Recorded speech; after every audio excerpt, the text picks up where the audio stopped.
أعوذ بالله من الشيطان الرجيم بسم الله الرحمن الرحيم اللهم صل على محمد وآله وأصحابه وعلى كل من تبعهم بإحسان إلى يوم الدين الحمد لله رب العالمين.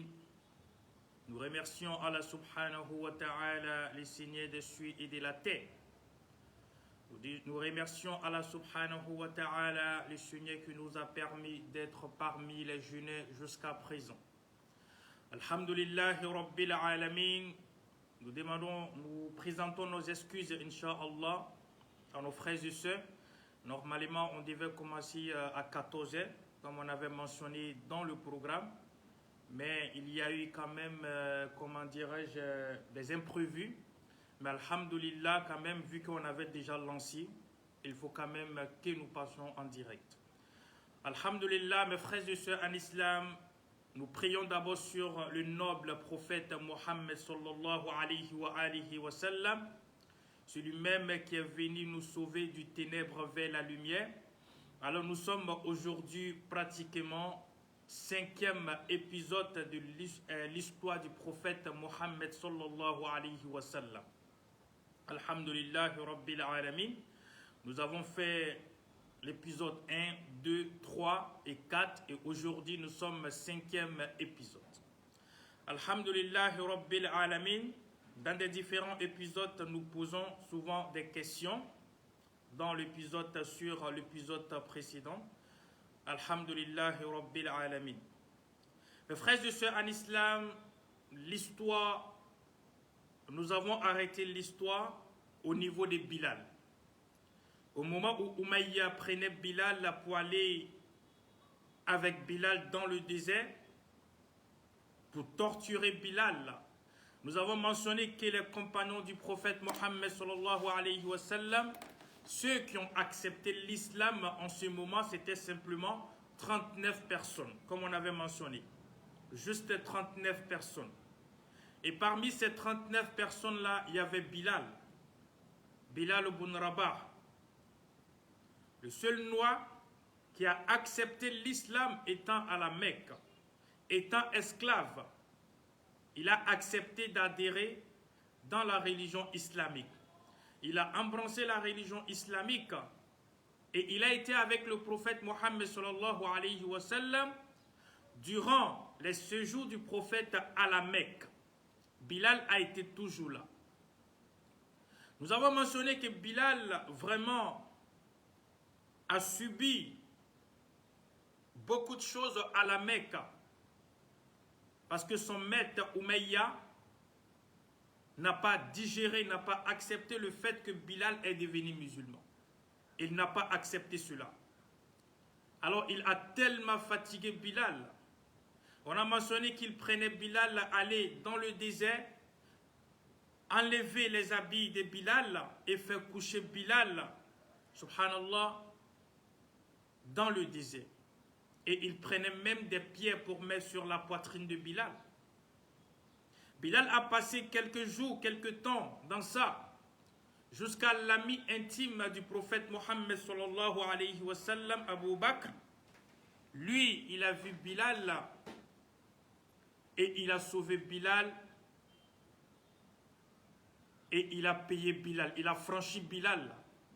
Donc Bilal n'était plus esclave, mais il est devenu un musulman et il est devenu noble parce qu'il n'était plus encore esclave, puisque Abu Bakr a affranchi Bilal.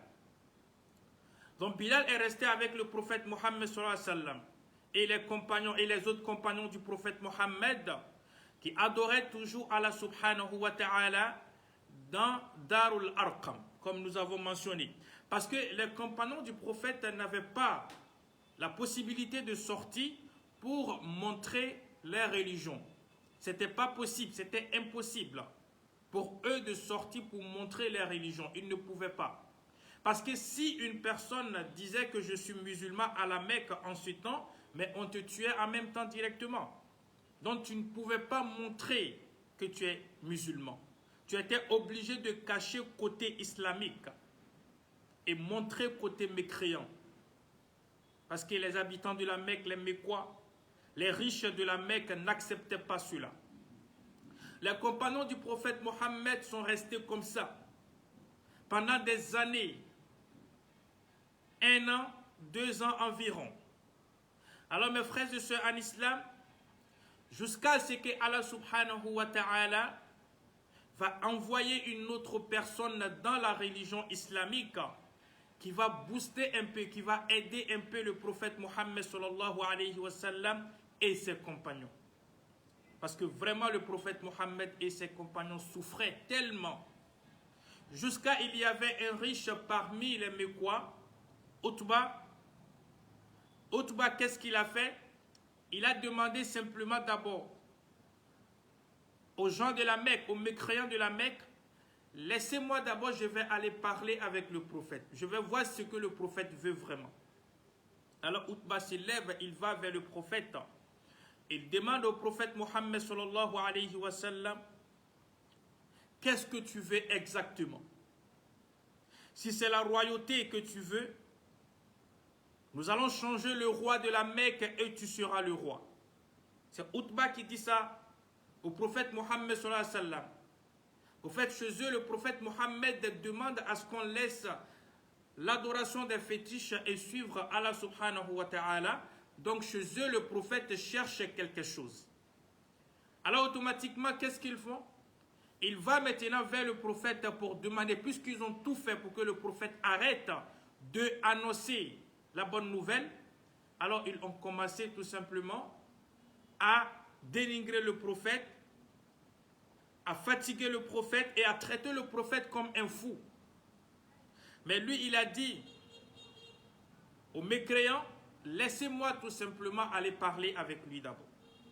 Alors, il se lève, il va parler avec le prophète Mohammed sallallahu alayhi wa sallam dans Darul Arqam. Il demande au prophète, est-ce que c'est la royauté que tu veux? Ou bien est-ce que tu veux simplement de l'argent? Nous allons réunir vraiment de l'argent et nous allons te donner, tu seras le riche parmi nous. Ou est-ce que ce sont des femmes que tu veux? Si c'est des femmes que tu veux, nous allons te donner les plus belles femmes de la Mecque. Alors le prophète Mohammed sallallahu alayhi wa sallam dit, répond, parce que le prophète Mohammed, quand le prophète devait répondre aux mécréants, c'est Allah subhanahu wa ta'ala qui révélait des versets coraniques au prophète Mohammed sallallahu alayhi wa sallam avant de répondre. Le prophète ne parlait pas dans le vide. Il ne répondait pas quelque chose dans le vide. Mais quand le prophète parlait, il parlait avec les versets coraniques. Alors le prophète Mohammed sallallahu alayhi wa sallam, quand Utba est venu parler avec lui, le prophète Mohammed n'a pas répondu. Mais Allah subhanahu wa ta'ala a révélé au prophète Mohammed sallallahu alayhi wa sallam en même temps des versets coraniques dans Suratul Fussilat. Alors Utba, quand il a entendu les versets, il s'est empressé directement pour aller vers les mécréants et il dit aux mécréants, Wallahi, j'ai entendu quelque chose aujourd'hui que je n'avais jamais entendu auparavant. Utba parle des versets coraniques, tellement que les versets coraniques ont traversé le cœur de Utba. Malgré que c'est un mécréant, il ne veut même pas entendre parler de l'islam. Mais c'est Utba même qui dit, Allahu Akbar, aux mécréants de la Mecque, alors que lui, il était parti pour dissuader le prophète Mohammed sallallahu alayhi wa sallam de laisser ce qu'il est en train de faire. Mais le fait que Allah subhanahu wa ta'ala a en même temps révélé des versets coraniques au prophète Mohammed sallallahu alayhi wa sallam, Utba, il a entendu cela. Il a entendu les versets coraniques. Et quand il a entendu les versets coraniques, la première des choses qui a traversé le cœur de Utba, c'est qu'il a aimé les versets coraniques. Allahu Akbar. Il a aimé les versets coraniques et il va vers les mécréants et il dit aux mécréants, Wallahi, nous disons que le prophète est un fou, ce n'est pas un fou. Nous disons que le prophète Mohammed est un menteur, ce n'est pas un menteur. Nous disons que le prophète Mohammed est un chanteur, ce n'est pas un chanteur. Mais il dit, Wallahi, les paroles que j'ai écoutées aujourd'hui, Je n'avais jamais entendu cela auparavant. Allahu Akbar. C'est Utba qui dit ça. C'est Utba qui est en train de dire ça sur le prophète et le Coran. Mais malgré ça, wallahi, il n'a pas pu être musulman. Malgré que le Coran est rentré dans le cœur de Utba et il a aimé les versets coraniques, mais Utba n'a pas été musulman. C'est son fils qui est devenu musulman. Son fils qui est devenu musulman, Huzaifa. Alors mes frères et sœurs, en islam, le prophète Mohammed reste comme ça. On a mentionné qu'il y avait un homme, Abu Jahal, l'homme qui a fatigué le prophète Mohammed sallallahu alayhi wa sallam, l'homme qui détestait le prophète Mohammed sallallahu alayhi wa sallam le plus au monde. Au fait, les Arabes, les mécréants de la Mecque, ils ont commencé à comprendre les versets coraniques parce que c'était en arabe. Le Coran est en arabe. Mais eux, ils voient que les paroles du Coran n'ont rien à voir avec ce qu'eux, ils sont en train de parler. Ils n'ont jamais entendu parler de ça auparavant. Alors, ils sont étonnés, mais ils ne veulent même pas suivre le prophète. Allahu Akbar. Ils sont étonnés du Saint-Coran. Ils savent que ça ne vient pas vraiment du prophète Mohammed. Ils savent que le Coran vient vraiment quelque part d'Allah subhanahu wa ta'ala. Mais malgré ça, ils ne veulent pas accepter de suivre le prophète Mohammed. Ils n'ont pas accepté de suivre le prophète Mohammed. C'est comme quelqu'un, tu connais la vérité, mais tu ne veux pas suivre la vérité à cause de ton ego, à cause de ton rang social, à cause de ton argent. Tu ne veux pas suivre la vérité. C'est comme ça, c'était comme ça les mécréants de la Mecque. Sinon, le prophète Mohammed faisait, comment dirais-je, sa da'wa à la Mecque. Mais ils n'ont jamais accepté de suivre le prophète Mohammed. Le prophète est resté comme ça, avec ses compagnons. Je vous dis 38 personnes. Allahu Akbar. 38 à 39 personnes. Ils sont en train d'adorer dans Darul Arqam. Ils ne peuvent pas sortir. Alors Abu Jahal, qu'est-ce qu'il lui dit? Puisque Utban a échoué, Abu Jahal, lui maintenant, il se porte garant. Il dit, si je vois le prophète Mohammed sallallahu alayhi wa sallam en train de prier devant la Kaaba, parce que le prophète Mohammed partait souvent prier devant la Kaaba. Il dit, si je vois le prophète Mohammed sallallahu alayhi wa sallam aller prier devant la Kaaba, là je vais prendre des pierres pour lapider le prophète Mohammed sallallahu alayhi wa sallam. Allahu Akbar. Allah subhanahu wa ta'ala protège son messager.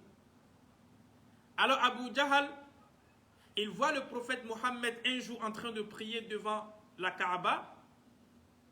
Il va prendre vraiment une grosse pierre. Et il vient avec ça. Au moment où le prophète Mohammed est en soujoud, il veut se rapprocher du prophète Mohammed et laisser tomber cette pierre-là sur la tête du prophète Mohammed sallallahu alayhi wa sallam, étant en prosternation, étant en soujoud. Mais wallahi, quand il a pris la pierre et quand il s'est rapproché du prophète Mohammed sallallahu alayhi wa sallam, Allahu Akbar, Allah a envoyé l'ange Jibril.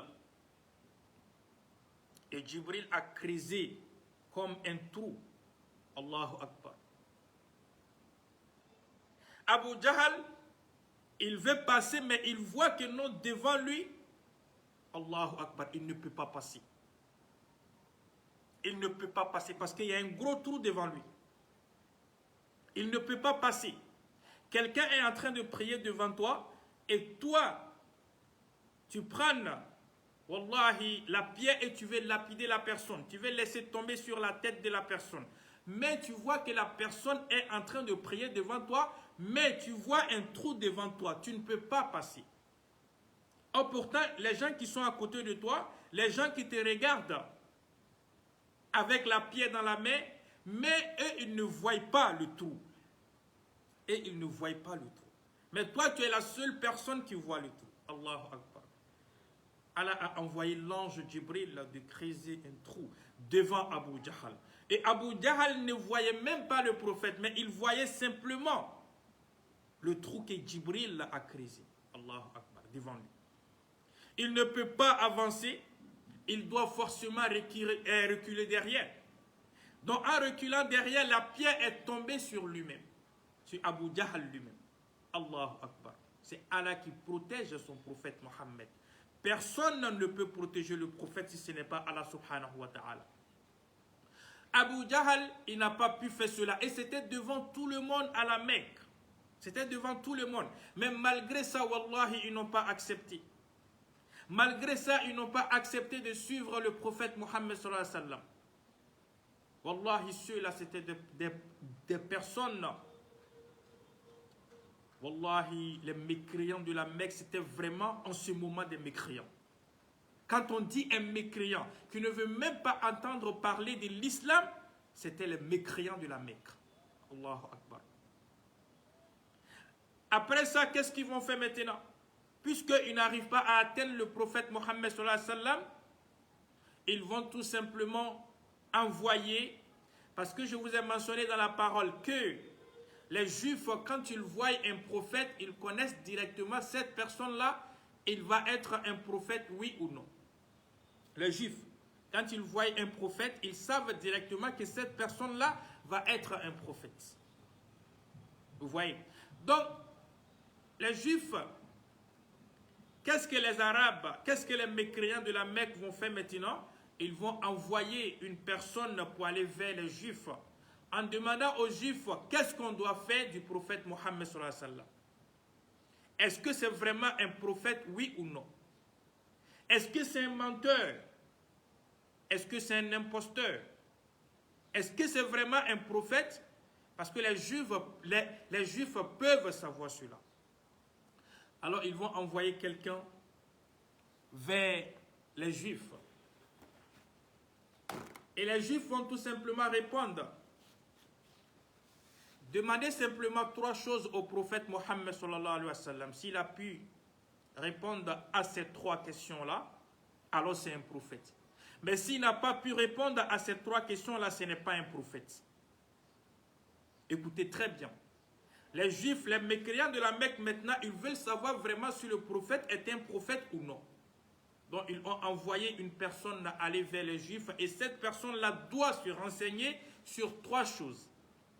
Les Juifs disent à cette personne-là, dit aux mécréants de la Mecque de demander au prophète Mohammed l'histoire des jeunes de la caverne. Donc, Ashabul Kahf. Les jeunes qui ont fui vers la caverne. Ça, c'est de 1. S'il a pu expliquer l'histoire de ces jeunes-là, alors c'est un prophète. Ça, c'est de 1. De 2, demander au prophète Mohammed sallallahu alayhi wa sallam l'histoire de Zulkarnayn, le roi Zulkarnayn. Demandez au prophète Mohammed l'histoire de Zulkarnayn. S'il a pu vous raconter l'histoire de Zulkarnayn, alors en ce moment c'est un prophète. Demandez au prophète à propos de Ruh, notre âme. S'il a pu vous répondre à ça, alors c'est un prophète. Mais s'il n'a pas pu vous répondre à ça, ce n'est pas un prophète. Allahu Akbar. Alors le prophète Mohammed sallallahu alayhi wa sallam est là, en train de parler avec ses compagnons, 38 personnes, Allahu Akbar. Au début de l'islam, 38 personnes. Les frères et sœurs en islam, l'homme va venir parler maintenant. Ils se sont réunis maintenant pour venir demander au prophète Mohammed ces 3 questions-là. Parce que ce jour même, le prophète Mohammed sera réuni, il ne va pas pouvoir répondre à ces questions-là parce qu'il n'était même pas là. Alors ils disent au prophète Mohammed sallallahu alayhi wa sallam, nous avons 3 questions pour toi. Si tu as pu répondre à ces 3 questions-là, on va te suivre. On va savoir que tu es un prophète et on va suivre le chemin que tu nous demandes de suivre, le chemin de la vérité. Le prophète Mohammed sallallahu alayhi wa sallam était tellement content, était tellement fier que voilà maintenant ils vont devenir des musulmans. Donc il était content, il se disait non c'est déjà fini, ils vont accepter maintenant la religion islamique. Allahu Akbar. Or pourtant c'est mal connaître les mécréants de la Mecque. Alors ils ont posé les questions au prophète, les 3 questions. Ashabul Kahf, les jeunes de la caverne. Et aussi Zulkarnayn, le roi Zulkarnayn. Et à propos de l'âme d'un être humain. Allahu Akbar. Et le prophète Mohammed a simplement dit, je vais vous répondre demain. Le prophète a dit, je vais vous donner la réponse demain. Mais le prophète Mohammed a oublié de dire Inch'Allah. Il a dit, je vais vous répondre demain, mais il a oublié de dire Inch'Allah. Allahu Akbar. Le fait que le prophète Mohammed a oublié de dire Inch'Allah, Allah subhanahu wa ta'ala n'a pas donné de réponse au prophète Mohammed. Or pourtant le prophète a donné rendez-vous à ces mécréants-là de venir demain, il va répondre à ces 3 questions. Mais il a oublié de dire Inch'Allah. Donc Allah a laissé le prophète Mohammed comme ça. Jusqu'à le lendemain, les mécréants sont venus vers le prophète pour venir prendre la réponse. Parce qu'eux-mêmes d'abord, ils veulent que le prophète échoue. Ils ne veulent même pas que le prophète réponde à ces questions-là pour qu'eux, ils vont savoir maintenant que ce n'est pas un prophète, que c'est un imposteur. Mais Allah subhanahu wa ta'ala s'est fait les choses. Le fait que le prophète Mohammed sallallahu alayhi wa sallam n'a pas pu dire Inch'Allah, Allah n'a pas donné aussi de réponse au prophète Mohammed sallallahu alayhi wa sallam. Il a laissé le prophète Mohammed comme ça. Allahu Akbar. Le prophète Mohammed, les mécréants sont venus demain. Et le prophète Mohammed a dit à ses mécréants, revenez demain encore. Si quelqu'un te dit, je vais te dire quelque chose, ou bien je vais te donner quelque chose demain, et tu viens demain, et la personne te dit, viens demain. La personne te dit, viens demain, mais tu ne vas pas avoir confiance encore à la personne. C'est clair. C'était le cas du prophète Mohammed. Il était vraiment dans l'embarras. Et le prophète ne savait même pas quoi faire. Parce que lui, il ne connaît pas la réponse. C'est Dieu qui peut donner la réponse au prophète Mohammed sallallahu alayhi wa sallam. Mais puisque le prophète n'a pas dit Inch'Allah, simplement, Allah subhanahu wa ta'ala, wallahi, a coupé la révélation au prophète Mohammed sallallahu alayhi wa sallam pendant 15 jours. Donc, les mécréants sont en attente de la réponse, des réponses de ces 3 questions-là. Et le prophète Mohammed aussi est en attente de la révélation d'Allah subhanahu wa ta'ala. Il n'a pas la révélation, il ne peut pas répondre. Ils ont passé plus de 15 jours ensemble. Les mécréants même ont commencé à dire à la Mecque, mais lui, ce n'est pas un prophète. S'il ne peut pas répondre à ça, c'est que ce n'est pas un prophète. Parce que son Dieu même ne connaît pas l'histoire que les Juifs nous ont demandé de demander. Allahu Akbar. Ils ont passé comme ça plus de 15 jours. 15 jours, le prophète est angoissé. Le prophète est dans l'embarras. Le prophète est triste parce qu'il veut vraiment que Allah donne la réponse pour qu'il puisse répondre à ces mécréants-là. Donc on ne sait jamais, peut-être que ces mécréants vont accepter de suivre le chemin. C'est pourquoi un être humain, à chaque moment, quand tu veux faire quelque chose, il faut dire Inch'Allah. N'oublie jamais de dire Inch'Allah dans ta parole. Tu veux faire quoi que ce soit dans la vie, dis Inch'Allah. C'est très très important. C'est très important de dire Inch'Allah. Qu'Allah subhanahu wa ta'ala nous permette d'être parmi des personnes qui ne disent jamais quelque chose sans mentionner Inch'Allah. Alors le prophète Mohammed sallallahu alayhi wa sallam, et ça c'était comme aussi l'enseignement venant d'Allah subhanahu wa ta'ala pour montrer aux compagnons du prophète Mohammed que quand vous parliez, vous devez tout simplement dire à chaque moment Inch'Allah. Allah voulait enseigner aussi le prophète et ses compagnons aussi en même temps. Vous voyez. Alors le prophète Mohammed sallallahu alayhi wa sallam est resté comme ça pendant 15 jours. Après les 15 jours, Allah subhanahu wa ta'ala a envoyé l'ange Jibril vers le prophète Mohammed. Et il a montré comme dans un film, wallahi, comme dans un film. Il a montré au prophète Mohammed l'histoire des jeunes de la caverne.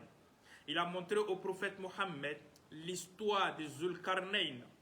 Et arrivé au niveau de l'âme d'un être humain, Allah subhanahu wa ta'ala a dit au prophète Mohammed que la connaissance de ça, c'est moi, Allah subhanahu wa ta'ala, qui sait. Personne ne peut connaître cela. Yas'alunaka anir ruh. Qul ar-ruhu min amri rabbi. Min amri Allah ou min amri rabbi. Il dit, ils vont te demander à propos des ruh, à propos de l'âme d'un être humain. Dis-les simplement que la connaissance de ça appartient à Allah subhanahu wa ta'ala. Personne ne peut connaître ça. Mais les deux choses qu'ils t'ont demandé, les jeunes de la caverne et l'histoire des Zulkarnain, le prophète Mohammed connaissait déjà maintenant. Donc quand ils sont venus, le prophète Mohammed a raconté tout cela. Il a pu vraiment faire cela, alhamdulillahi rabbil alamin. Mes frères et sœurs en islam, on a l'habitude de poser certaines questions. Alors là, je vais vous poser donc la première question et vous allez répondre, Inch'Allah. Dans la vidéo précédente, Inch'Allah, nous avons parlé sur l'histoire du prophète Mohammed sallallahu alayhi wa sallam. Donc, j'aimerais savoir, est-ce que l'oncle du prophète Mohammed, Abu Talib, a accepté d'être musulman, oui ou non, au moment où le prophète Mohammed a parlé de l'islam à son oncle Abu Talib? Est-ce qu'il a accepté d'être musulman en ce moment, oui ou non? Ça, c'est la première question. Alors, le prophète Mohammed sallallahu alayhi wa sallam a pu répondre aux questions des mécréants. Et les mécréants ont envoyé encore une personne, puisque eux-mêmes, ils ne connaissent pas la réponse. Ils ont envoyé une personne maintenant vers les Juifs encore pour demander aux Juifs, parce que ça, c'était marqué dans les livres, comment dirait des Juifs. Et ils connaissaient ça déjà, ils connaissent l'histoire déjà. Donc, les Juifs ont certifié que oui, ce que le prophète Mohammed a dit, c'est vrai. Tout ce que le prophète Mohammed a mentionné, c'est vrai. Vous voyez? Mais malgré ça, pourtant, ils ont donné la parole au prophète Mohammed que si tu arrives à répondre à ces questions-là, on va être des musulmans. Mais malgré que le prophète Mohammed a pu répondre à ces questions-là, wallahi, ils n'ont pas accepté d'être des musulmans. Ils n'ont pas accepté d'être des musulmans. Allahu Akbar. Et le prophète a vu qu'il a fourni des efforts, mais ça n'a pas été récompensé. Mais il n'a pas baissé les bras. Il continuait toujours. Wallahi, il continuait toujours. Voilà. Donc, à appeler les gens vers la religion. Malgré la souffrance des mécréants. Allahu Akbar. Jusqu'à ce que le prophète Mohammed sallallahu alayhi wa sallam, un jour le prophète sortait pour aller vers la Kaaba. Abu Jahl a vu le prophète Mohammed sallallahu alayhi wa sallam.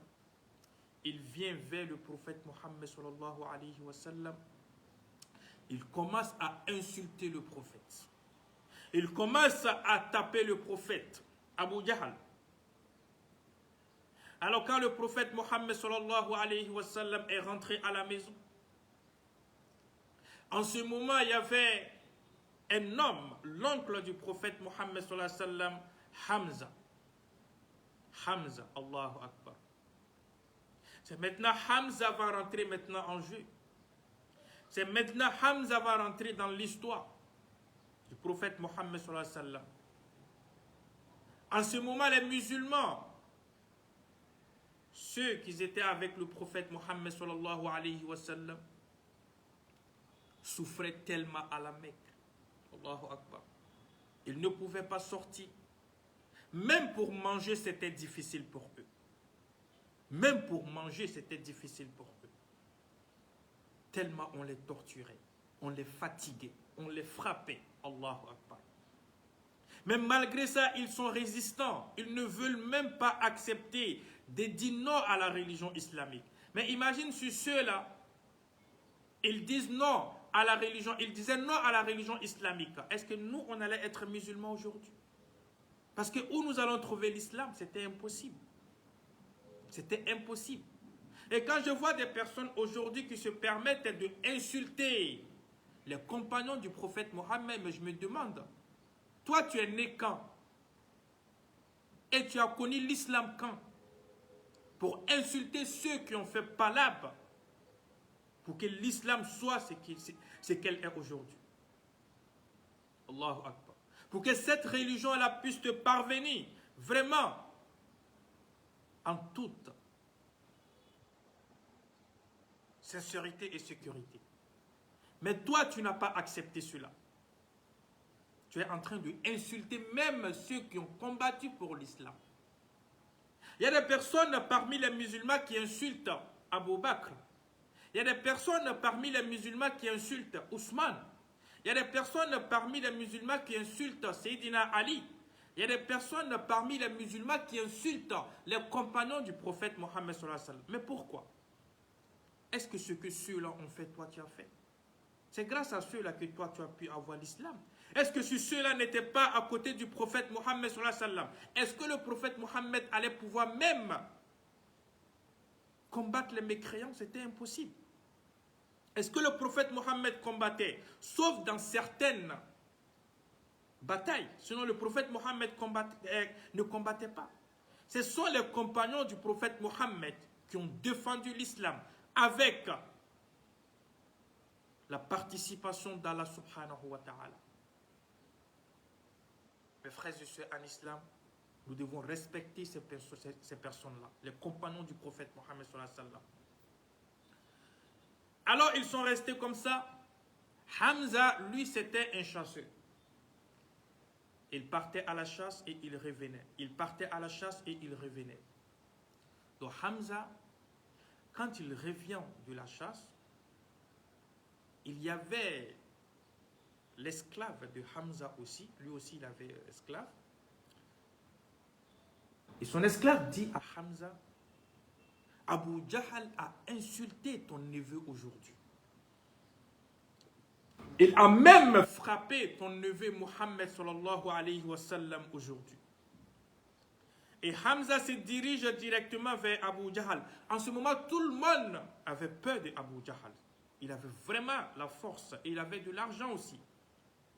Tout le monde avait peur de Abu Jahl. Mais Hamza était quelqu'un, Allahu Akbar, qui était tellement puissant à la Mecque que personne ne osait, personne ne pouvait s'arrêter devant Hamza pour parler quelque chose. Quand il parle, quand il dit un, personne ne pouvait dire deux. Alors Hamza vient et il voit que le prophète Mohammed souffre à la Mecque et ses compagnons. Hamza va directement vers Abu Jahl. Il demande à Abu Jahl, pourquoi tu as insulté mon neveu? Pourquoi tu as frappé mon neveu? Parce qu'il a simplement dit d'arrêter d'adorer les fétiches et de suivre un seul Dieu. Tellement que Hamza était fâché. Hamza même a porté main à Abu Jahl. Allahu Akbar. Tellement que lui-même il était fâché. Il a porté main à Abu Jahl. Abu Jahl a commencé à avoir peur de ne même pas faire quelque chose maintenant au prophète Mohammed. Et devant tout le monde, à la Mecque, devant la Kaaba, Hamza a déclaré que je suis musulman désormais et je suis les traces de mon neveu. Je suis dans la religion islamique que mon neveu a envoyée. Voilà comment Hamza est rentré dans la religion islamique. Voilà comment Hamza est devenu musulman. Et là, ça a donné vraiment une force, wallahi, aux musulmans. L'islamisation de Hamza a été vraiment comme une victoire pour les musulmans. Parce que Hamza avait vraiment la force à la Mecque. Et tout le monde respectait Hamza. Personne ne pouvait parler quelque chose devant Hamza. C'était impossible. Alors Hamza a accepté de rentrer dans la religion du prophète Mohammed sallallahu alayhi wa sallam. Allahu Akbar. Et quand il était avec le prophète Mohammed, malgré que Hamza est devenu musulman, mais malgré tout ça, les musulmans ne pouvaient pas sortir toujours pour faire quelque chose, parce que ça n'allait pas toujours. Jusqu'à le prophète Mohammed, qu'est-ce que les mécréants de la Mecque ont fait maintenant? Ils ont mis embargo sur le prophète Mohammed et ses compagnons. Personne ne vendait avec les musulmans. Ils ne pouvaient pas faire échange d'argent avec quelqu'un. Ils ne pouvaient pas vendre les marchandises à quelqu'un. Donc, il y avait tout simplement embargo sur le prophète et les compagnons du prophète. Donc, ça n'allait pas. Ils n'arrivaient pas à manger. 38 personnes. Hamza est venu, ça fait 39 personnes. Ils ne pouvaient toujours pas sortir pour faire quoi que ce soit. Et il y avait déjà embargo sur eux. Alors le prophète Mohammed a décidé, Allah a dit au prophète de dire à ses compagnons d'aller en Abyssinie, en Éthiopie. Il y a un roi là-bas qui va accueillir les compagnons du prophète Mohammed sallallahu alayhi wa sallam, et c'est ce roi-là qui va prendre soin des compagnons du prophète Mohammed sallallahu alayhi wa sallam. Allahu Akbar. Parce que dans leur propre pays, il y avait embargo sur eux. Personne ne les donnait à manger, personne ne vendait avec eux, personne ne faisait quelque chose avec eux. Ils sont livrés à eux-mêmes. Donc Allah a dit au prophète de ordonner à ses compagnons d'aller simplement en Abyssinie, en Éthiopie, et ils sont partis en Éthiopie. Il y a 18 personnes qui sont parties en Éthiopie, normalement. 18 personnes qui sont parties en Éthiopie, en premier. Il y avait même la fille du prophète Mohammed, Ruqayya, parce qu'elle était avec Ousmane. Parce que Ousmane était marié avec la fille du prophète Ruqayya. Donc Ruqayya était là, Ousmane était là. Il y avait aussi certaines personnes parmi eux. Saad bin Abi Waqqas et autres. Ils sont allés en Abyssinie, en Éthiopie. Étant en Éthiopie, ils sont restés là-bas pendant quelques jours. En ce moment, la souffrance continuait toujours à la Mecque. Et il y avait un homme à la Mecque, subhanallah, un homme qui a torturé les compagnons du prophète Mohammed. Même lui-même, ses propres frères, il n'a pas laissé. Sayyidina Omar. Allahu Akbar. Omar détestait la religion islamique. Omar détestait les musulmans. Il ne voulait même pas entendre parler de l'islam. Allahu Akbar. Il ne voulait même pas entendre parler de l'islam. Notre deuxième question, le prophète Mohammed sallallahu alayhi wa sallam, on a mentionné que le prophète Mohammed a eu la révélation à l'âge, il avait quel âge au moment où il a eu la révélation? Il avait quel âge? Au moment où l'ange est apparu au prophète Mohammed, il avait quel âge? Ça, c'est notre deuxième question, Inch'Allah. Alors, Omar fatiguait tellement les musulmans à la Mecque. Si tu dis que tu es musulman, Omar t'attachait et il te frappait. Allahu Akbar. Tu ne pouvais même pas mentionner dans la bouche que tu es musulman. C'était impossible. Personne n'avait cœur de mentionner que je suis musulman. C'est impossible. Tu n'as pas cœur de faire cela. Parce que Omar était là. Si Omar entendait que quelqu'un est musulman, Omar partait directement vers la personne et il torturait la personne. Il y avait ces deux frères qui ont décidé de suivre le prophète Mohammed. Wallahi, ce que Omar a montré à ces personnes-là, à ces deux personnes-là, tu ne peux pas imaginer. Il a attaché ces deux personnes-là à la maison. Et il a commencé à frapper ces deux personnes-là. Allahu Akbar. Parce qu'il ne voulait même pas entendre parler de l'islam. Mais malgré ça, les musulmans augmentaient de jour en jour. Ils persistaient, ils ne renonçaient pas. Malgré les tortures, malgré les tueries, malgré que Omar fatiguait les musulmans à la Mecque, mais wallahi, ils n'ont pas renoncé. Ils n'ont pas dit non, on va suivre vos traces et laisser la religion. Non, personne ne peut aimer l'islam et ressortir encore. Ils ont accepté la souffrance. Ils ont accepté les tortures. Ils ont accepté les tueries. Si tu dis que tu es musulman, on peut tuer tes parents à cause de ça. Si tu dis que tu es musulman, on peut tuer tes enfants à cause de ça. Quand tu dis que tu es musulman, on te coupe tout en même temps. Mais wallahi, Sayyidina Omar, en ce moment, le prophète Mohammed sallallahu alayhi wa sallam priait à chaque fois. Il disait à Allah subhanahu wa ta'ala, Allahumma a'izzal islami bi ahdi umarayn. Allahumma a'izzal islam bi ahdi umarayn. Le prophète Mohammed priait, il demandait à Dieu, Dieu, fais en sorte que l'islam soit vraiment la religion que tout le monde préfère grâce à Omar, grâce à l'un des Omar, parce qu'il y avait 2 Omar à la Mecque. Et ces 2 Omar-là, tous les 2, machallah, c'était vraiment des personnes. Ils étaient influents à la Mecque. Quand ils parlaient, personne ne parlait. Alors Sayyidina Omar est resté comme ça. Allahu Akbar. Mes frères et sœurs en islam. Omar, un jour, il torturait les musulmans, il fatiguait les musulmans, il frappait les musulmans, mais malgré ça, les musulmans persistaient. Toujours. Ils ne renonçaient pas.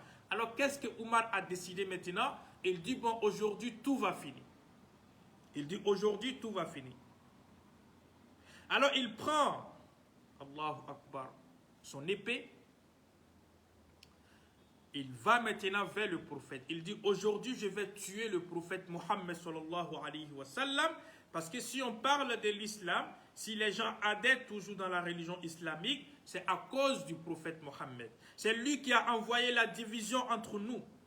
C'est lui qui a envoyé la division entre un père et ses enfants, entre une mère et ses enfants, entre un frère et ses frères, entre une soeur et ses soeurs. Alors aujourd'hui, moi, Omar, je vais tuer le prophète Mohammed sallallahu alayhi wa sallam et tout le monde sera tranquille. Et je vais aller aussi me donner à la famille du prophète Mohammed. Ils vont me tuer en même temps. Donc ça fait automatiquement comme une personne qui est décédée et une personne qui est décédée. Donc directement ça va finir. Là tout cela va finir. Allahu Akbar. Alors Omar il prend son épée. Il se dirige directement vers Darul Arqam, où le prophète Mohammed et les compagnons sont là en train d'adorer Allah subhanahu wa ta'ala. Alors Omar va là-bas, il veut maintenant aller faire quoi? Il doit aller tuer le prophète Mohammed. En partant là-bas, il croise un vieillard et le vieillard dit à Omar, mais tu vas où comme ça? Avec ton épée. Où est-ce que tu vas? Je ne t'ai jamais vu comme ça à la Mecque si ce n'est pas quelque chose de si important. Et Omar a dit à ce vieillard, je vais tout simplement pour tuer le prophète Mohammed. Là, tout va finir. Et le vieillard a dit à Omar, mais avant de t'empresser pour aller tuer le prophète Mohammed, mais règle d'abord ce qui est dans ta maison. Ta propre sœur, parce que Omar avait une sœur qui se nommait Rukaya. Il dit, ta propre sœur Rukaya est devenue musulmane. Et son mari aussi est devenu musulman. Va d'abord régler dans ta maison avant de dire tu vas aller tuer le prophète Mohammed sallallahu alayhi wa sallam. Allahu Akbar. Alors Omar s'est détourné directement vers... Allah s'est fait les choses. Allah s'est fait les choses. Parce que si Omar arrivait dans Darul Arqam, avant de croiser ce vieux-là, ça allait être un problème. Ça allait être un problème. Alors, Omar se dirige maintenant vers sa soeur. Il va maintenant vers la maison de sa soeur. Et quand il arrive devant la maison de sa soeur, il tape la porte directement. Sa soeur a su que c'est Omar. Eux, ils sont en train de réciter le Coran, elle et son mari, avec un jeune que le prophète Mohammed a délégué pour enseigner les gens au niveau du Coran, qui se nommait Khabbab. Donc Khabbab était en train d'enseigner la soeur de Omar et son mari à la maison. Alors Omar arrive, il entend les versets coraniques. Alors il tape, il frappe à la porte et il entre. Et quand Omar rentre dans la maison, Omar voit qu'ils sont en train de réciter les versets coraniques. Mais en ce moment, ils ont caché le Coran. Ils ont caché. Alors Omar demande, qu'est-ce que vous étiez en train de réciter? Qu'est-ce que vous étiez en train de réciter? Et personne ne parle parce que tout le monde avait peur de Omar. Lui-même qui enseignait la sœur de Omar et son mari dans le Coran, il s'est caché dans la maison. Il s'est caché. Parce que si Omar le voit, Allahu Akbar, ça va être un problème. Il s'est caché. La sœur de Omar a caché aussi le Coran. Et Omar a giflé, a tapé le mari de sa sœur. Parce qu'il cachait ce qu'ils étaient en train de réciter. Et la sœur de Omar a dit à Omar, je suis devenu musulman. Alors ce que tu veux me faire, il faut faire maintenant. Si tu veux me tuer, il faut me tuer. Je serais fier d'être morte, wallahi, pour la religion. Alors si tu veux me tuer, il faut me tuer. Et son mari aussi a dit la même chose. Si tu veux nous tuer, il faut nous tuer. Mais nous sommes devenus des musulmans. Ils n'ont pas caché. Alors Omar, il s'est calmé un peu parce qu'il ne peut pas tuer automatiquement sa soeur. Mais il demande maintenant comment dirais-je, à sa soeur, qui était en train de réciter les versets coraniques. Et sa soeur dit, on ne récitait pas les versets coraniques. Et Omar a dit à sa soeur, j'ai entendu les versets coraniques. Donne-moi simplement ce que vous étiez en train de réciter. Et la soeur de Omar a dit, non, personne ne peut toucher le Coran si tu n'es pas propre. Or pourtant, toi, tu n'es pas propre. Donc, je ne peux pas te donner les versets coraniques. Il faut que tu sois un musulman. Et Omar dit à sa soeur, mais donne-moi, tu ne sais pas. Peut-être que ça peut me changer. Alors, la soeur de Omar a pris le verset coranique, c'était la sourate Toha. Il a pris le verset coranique et il a donné à Omar. Alors Omar prend le verset et il commence à lire. Il commence à réciter. Allahu Akbar. C'était la sourate Toha. Alors Omar, quand il récite les versets coraniques, Allah subhanahu wa ta'ala touche le cœur de Omar en même temps. Regardez comment Omar est devenu musulman. Allahu Akbar. Étant en train de réciter les versets coraniques, Allah subhanahu wa ta'ala touche son cœur en même temps. Allah touche son cœur en même temps. Allahu Akbar. Alors Omar ibn al-Khattab, il lit et il demande à sa soeur, qui a écrit cela? Qui a écrit les versets coraniques? Et sa soeur dit, ça vient d'Allah subhanahu wa ta'ala, le seul et unique. Et Omar dit à sa soeur, mais c'est pour ça que les Arabes, les mécréants de la Mecque, veulent tuer le prophète Mohammed.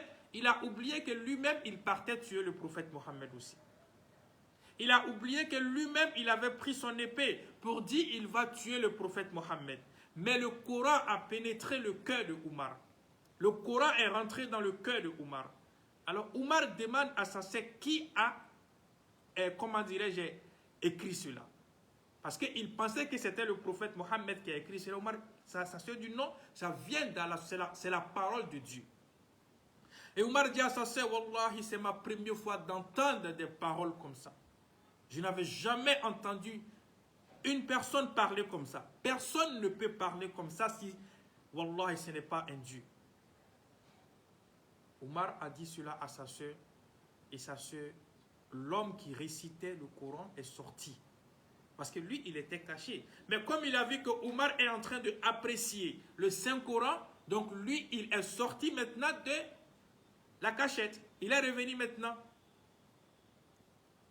Il est revenu maintenant. Donc quand il est sorti, ce que Omar était en train de lire, lui aussi, il a récité quelques versets à Omar aussi. Omar a entendu les versets coraniques, masha'Allah. Et l'homme Khabbab a dit à Omar, il dit, Wallahi, le prophète Mohammed sallallahu alayhi wa sallam priait chaque fois. Et le prophète Mohammed sallallahu alayhi wa sallam disait, Dieu aide la religion islamique grâce à Omar, à l'un de Omar.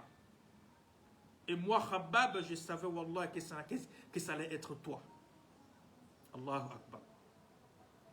Donc, le prophète Mohammed priait pour que Omar devienne musulman. Or, pourtant, Omar avait pris son épée qu'il va tuer le prophète Mohammed. Mais, entre-temps, le prophète priait pour lui. Alors, Omar dit à Khabbab, est-ce que tu peux m'amener vers le prophète Mohammed sallallahu alayhi wa sallam? Allahu Akbar. Khabbab va prendre Omar maintenant, ils vont aller vers le prophète Mohammed sallallahu alayhi wa sallam. Allahu Akbar. Mes frères et sœurs. Khabbab, il a pris Omar, ils vont vers le prophète. Alors Omar vient vers le prophète Mohammed. Arrivé devant Darul Arqam, l'un des compagnons du prophète est allé regarder dans le trou. Il a vu que c'est Omar. Il a dit à tout le monde que c'est Omar. Tout le monde, wallahi, ont eu peur. Parce que c'est la première fois que Omar venait dans Darul Arqam. Mais le prophète savait, Allah avait déjà dit au prophète que Omar venait simplement pour être musulman. Mais les autres ne savaient pas ça. Alors les autres ont commencé à avoir peur. Parce que quelqu'un qui est en train de nous torturer, quelqu'un qui est en train de nous fatiguer, quelqu'un qui est en train de nous frapper, mais la personne, qu'est-ce qu'il va faire s'il nous voit ici étant musulman? Parce que d'autres se cachaient, de ne même pas sortir de Darul Arqam. Mais si Omar vient me voir aujourd'hui, peut-être demain il va me frapper aussi, il peut me tuer aussi demain. Ah, pourtant Omar venait simplement pour être musulman. Alors Omar rentre. Le prophète ordonne à ce qu'on ouvre la porte. Et quand on ouvre la porte, Hamza attrape Omar avec la force. Et il demande à Omar, qu'est-ce que tu es venu faire ici? Si tu es venu pour nous combattre, sache que tu ne vas plus ressortir ici parce qu'on va te tuer ici. On est plus nombreux que toi. Malgré que tu as force, malgré que tu as tout, mais nous allons te tuer ici. Allahu Akbar. Alors Omar, il a tout fait pour que Hamza laisse son habit. Omar s'est dirigé directement vers le prophète Mohammed sallallahu alayhi wa sallam. Et quand Omar s'est dirigé vers le prophète Mohammed sallallahu alayhi wa sallam, wallahi, il s'est rabaissé directement. Il a attrapé les pieds du prophète Mohammed sallallahu alayhi wa sallam et Omar a commencé à pleurer. Omar a commencé à pleurer. Il est devant le prophète Mohammed, les pieds du prophète Mohammed, il commence à pleurer. Il demande au prophète Mohammed de pardonner ses péchés. Le prophète Mohammed dit, c'est Dieu qui pardonne les péchés, Omar. Ce n'est pas moi le prophète qui pardonne les péchés, mais c'est Dieu qui pardonne les péchés. Étant assise, Omar pleurait, il pleurait. Il a vu son frère, parce que le frère que Omar avait attaché à la maison pour torturer, parce que son frère a accepté d'être musulman, son frère était aussi là dans Darul Arqam. Alors son frère sort directement et il voit Omar. Son frère vient attraper Omar et il soulève Omar. Omar a vu son frère. Il dit à son frère, ah, tu as été vraiment très chanceux parce que tu m'as dévancé dans la religion islamique. Je t'ai torturé, je t'ai frappé.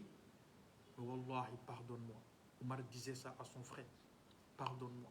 Et son frère a dit à Omar, Allah pardonne tout. Et nous les musulmans aussi, on pardonne tout. Et Omar a dit, La ilaha illallah, ashhadu an la ilaha illallah, wa anna Muhammadan Rasulullah. Allah. Quand Omar a prononcé cela, les musulmans ont eu la joie dans le cœur. Parce que qui va les torturer encore? Puisque Omar est devenu musulman. Donc, alhamdulillah rabbil alamin. L'islam maintenant va être une autre chose. Ça va prendre de l'ampleur parce que Omar est devenu musulman. C'est ce que les musulmans cherchaient. C'est ce que les musulmans cherchaient. Quand on dit il y a un gardien devant la banque et que personne ne peut rentrer pour aller prendre de l'argent, mais le gardien même s'ajoute à nous, il dit rentrons. Mais on va rentrer pour aller prendre de l'argent. C'est comme ça, c'était comme ça au fait pour les musulmans. Ils étaient tellement fiers, tellement contents. Omar a demandé pardon à tout le monde. Il a pris directement son épée et il a donné à tout le monde. Rendez, comment dirais-je, rendez ce que je vous ai fait. Celui qui veut rendre pour lui, il n'a qu'à faire. Et tout le monde, ils ont pardonné Omar. Qu'est-ce que Omar a dit au prophète Mohammed sallallahu alayhi wa sallam? D'abord, il est sorti. Les gens cachaient le fait qu'ils sont devenus musulmans. Ils cachaient cela pour ne pas que les mécréants de la Mecque sachent cela. Mais Omar, quand lui, il est devenu musulman, c'est lui-même qui se promenait. Il va taper la porte de Abu Jahl. Il va taper la porte de Abu Jahl et il dit à Abu Jahl, bon, je suis devenu musulman. Et il regarde maintenant Abu Jahl. Il va faire quoi? Il ne peut rien faire. Il va taper la porte des grandes personnalités de la Mecque. Wallahi, il tape les portes et ils leur disent, je suis devenu musulman. Mais personne ne peut parler. Personne ne peut dire autre chose. Alors Omar est devenu musulman comme ça. Il va vers le prophète Mohammed sallallahu alayhi wa sallam. Il demande au prophète, Ce que nous, on est en train de faire actuellement, est-ce que c'est vrai ou c'est faux? Le prophète dit c'est vrai. Est-ce que l'islam que Dieu t'a donné là, est-ce que c'est vrai ou c'est faux? Le prophète dit c'est vrai. Il dit, mais si on meurt étant en train de combattre pour l'islam, c'est vrai ou c'est faux? Le prophète dit c'est vrai. Il dit, mais pourquoi on se cache? Pourquoi on se cache pour adorer Dieu? Si vraiment cette religion est vraie, on ne doit plus se cacher. C'est Omar qui a été la première personne à faire en sorte que les musulmans sortent pour faire la ilaha illallah à la Mecque. C'était vraiment étonnant. Inch'Allah, nous allons continuer l'histoire demain, si Allah subhanahu wa ta'ala le veut. Qu'Allah subhanahu wa ta'ala nous facilite, Inch'Allah, qu'il nous guide sur le droit chemin. Demain, on va commencer à 14h30, Inch'Allah. Voilà, 14h30 heure européen, 12h30 GMT, pour 6e épisode de l'histoire du prophète Mohammed sallallahu alayhi wa sallam. Inch'Allah, qu'Allah nous facilite la tâche. Je vous remercie vraiment. Rabbana atina fi dunya hasana wa fil akhirati hasana wa kinna azaban nar. ربنا لا تزغ قلوبنا بعد إذ هديتنا وهب لنا من لدنك رحمة إنك أنت الوهاب. Alhamdulillah, j'ai dit à tout le monde aussi, vraiment, nous avons besoin de l'aide de chacun d'entre nous. Comme on a mentionné, la mosquée, ça nous reste simplement 2500 € pour terminer la mosquée, pour que, wallahi, les habitants de ce village puissent prier dans la mosquée avant les 10 dernières nuits. Wallahi, ceux qui peuvent nous aider, ceux qui veulent faire des sadaqat, surtout dans ce mois béni de Ramadan, que toi tu as permis à certaines personnes de prier dans une mosquée. Ah, ma soeur, mon frère, tu auras tellement de mérite que tu ne peux pas imaginer. Tu auras tellement de mérite. Wallahi, si tu as quelque chose à donner pour la mosquée, il faut le faire maintenant. Parce que nous voulons vraiment que ces habitants-là prient dans la mosquée, wallahi, avant les 10 dernières nuits, pour que nous puissions avoir des mérites. On a besoin de tout le monde. Il nous reste simplement 2500 €. 2500 €. Ensemble, wallahi, on peut le faire. Si 20 personnes donnent cela quelque chose, wallahi, ça peut finaliser la mosquée. On a besoin de vous, on a besoin de chacun d'entre nous. Mes frères et sœurs en islam, n'ignorez pas les messages des dons. N'ignorez pas les messages d'aide pour la mosquée. C'est pour ton bien à toi. C'est pour ton bien à toi. C'est pour ton lendemain. Le jour où tu vas te retrouver dans la tombe. Le jour où tu vas te retrouver devant Allah subhanahu wa ta'ala. Wallahi, l'argent que tu as dépensé dans la mosquée, dans la construction de la mosquée, c'est cet argent-là qui va venir parler à Dieu. Allah subhanahu wa ta'ala, lui, il a participé dans la mosquée. Cette mosquée-là va témoigner pour toi le jour de la résurrection. C'est cette mosquée-là qui va témoigner pour toi le jour de la résurrection. Alors, ma soeur, mon frère, si tu veux participer, wallahi, c'est le moment. C'est le moment de participer. C'est le moment de participer. Pour que les habitants puissent prier les 10 dernières nuits dans cette mosquée. On a besoin simplement de 2500. Les numéros sont sur ma page. Rentrez sur ma page. Vous allez voir les numéros sur ma page. J'ai fait une vidéo sur ça. Et les numéros sont là. J'ai mis les numéros. Il y a Orange Money. Et vous pouvez même rentrer en contact avec moi. Pour ceux qui veulent vraiment faire des dons. On a PayPal. On a tout. Ceux qui veulent rentrer en contact. Ceux qui veulent vraiment faire de l'aide. Vous pouvez rentrer en contact avec moi. Ou regardez sur ma page. Regardez sur la page. Dans les publications, j'ai partagé les numéros des dons hier sur la page. Et je vais même partager aujourd'hui aussi dans les commentaires de cette vidéo. Qu'Allah subhanahu wa ta'ala nous facilite. Et j'ai mon numéro à moi-même aussi sur la page aussi. Celui qui veut me contacter ou celle qui veut me contacter, qu'il rentre en contact avec moi. Wassalamu alaikum wa rahmatullahi wa barakatuh.